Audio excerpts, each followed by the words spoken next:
Buying real estate is insane. If you're someone that's tried to buy land or property in the last 2 years, you probably know this firsthand. With rampant inflation, interest rates higher than they've been in decades, and with people paying cash for homes and just paying way above asking price, buying real estate is no easy feat. And in today's video, I wanted to talk to you guys about how me and my wife Hunter bought our property completely off market and how you can do the same, but also some caveats that I wish we knew and things you might want to be aware of if you're thinking about buying vacant land to do a new home build.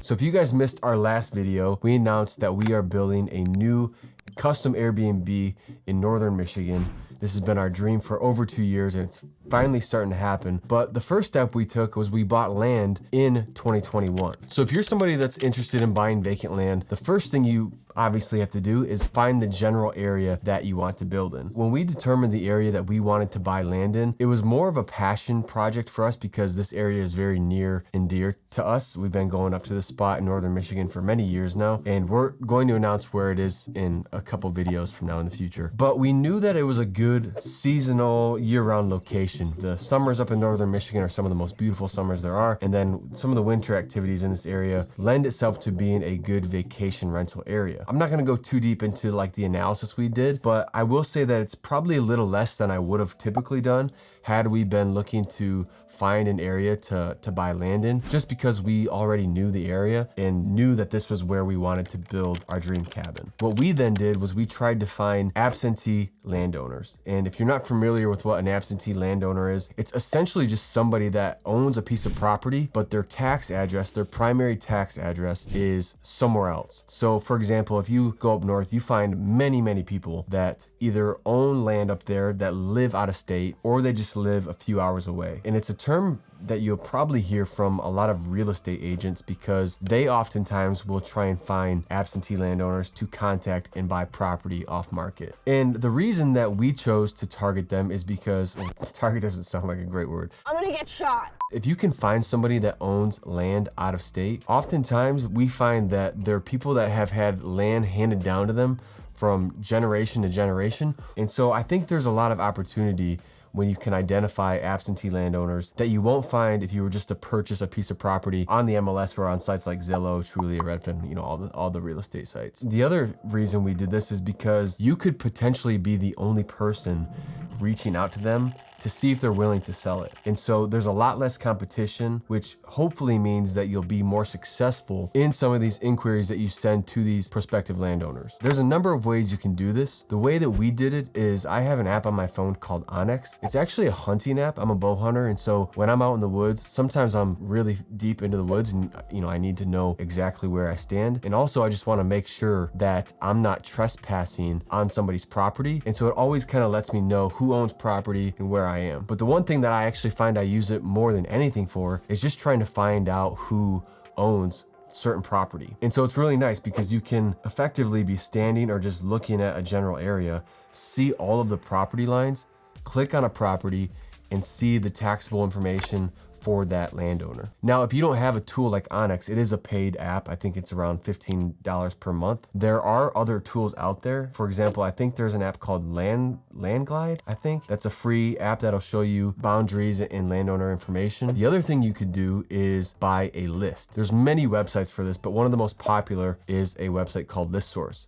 And what you do is you go in and you say, show me property that meets a certain criteria within a given radius. So for example, you could say, I want to see a list of properties within a 10-mile radius of this zip code and only show me people that are absentee landowners. And it'll provide you a list with some of their basic information, things like their name, their tax address, and some information about the parcel, I believe. I don't think it's too expensive. Last I checked, it was around $30 to $50 per list. It really just depends on the number of results that you have and how big your search and criteria is. But that's another option to find the information of absentee landowners in a certain area. And so then once you have that information, the next thing really to do is just to reach out to these people. And here's a quick story about how we ended up doing that for our piece of land. I was sitting at work one day looking on Zillow because I have probably an unhealthy addiction to Zillow, and I literally know everything that gets posted every single day. And I saw this piece of land listed for sale. We went there and walked the piece of land, but there was really just one problem with it.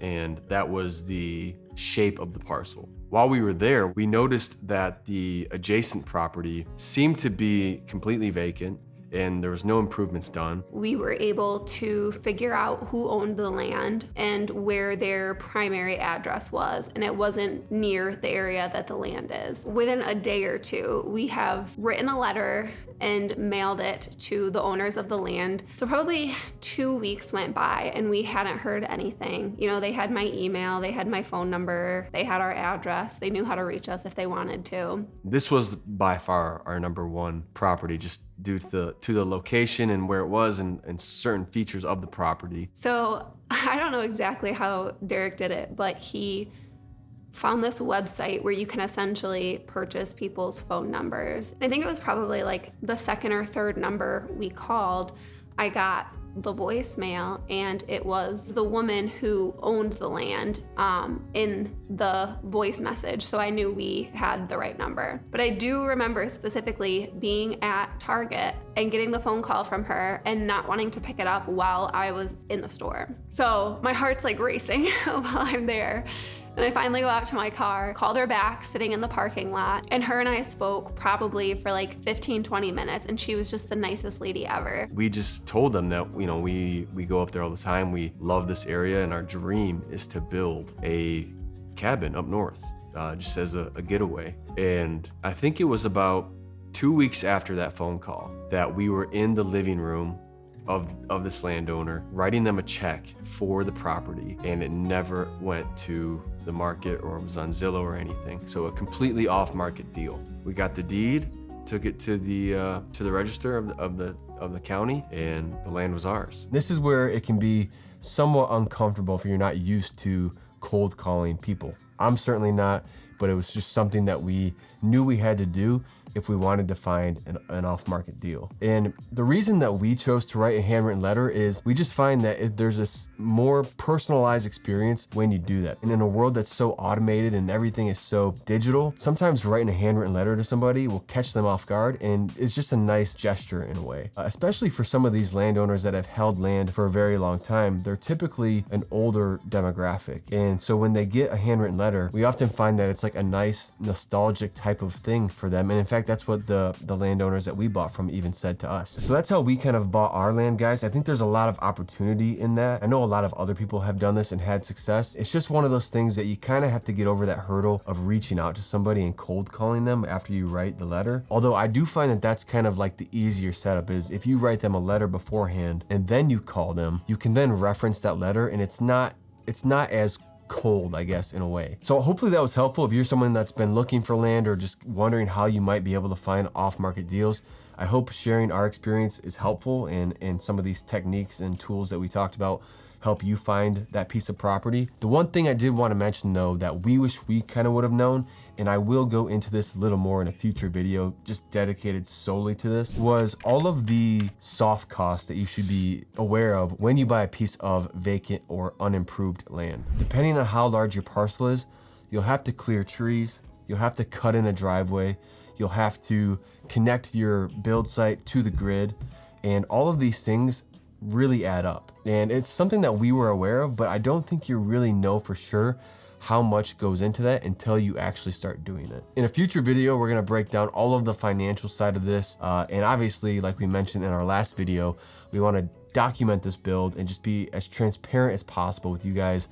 on what we're spending, how much we expect to make with the forecasting. The CPA side of me is just obsessed with that kind of stuff. But I also want to just talk about some of the things I don't think the buying land or Airbnb niche on YouTube is really talking about. And one of those being this whole rhetoric of if you buy land, it can be your down payment. I've seen a lot of people, us included, this is coming in a future video, that have struggled with the appraisal process on a new build. Again, I won't go too much into that, just be aware of that, but I just wanna make that disclaimer that when you buy vacant land, there's a lot of other factors and things to consider. Yes, it can act as a down payment sometimes, but it all depends on what you're building, how much it costs, and what that project appraises for. Thank you guys for watching. I hope this was helpful. Again, we just wanna be transparent about how we found our land. And then pretty soon here, I think we're going to break down like the finances and then show you guys what it is we're actually building. So if you guys enjoy this, please consider hitting that subscribe button and the like button. It really does help the channel, and it'll make sure that you don't miss a future video of ours as we document this journey and build. Thank you guys for watching, and we will see you in the next one somewhere north of nowhere.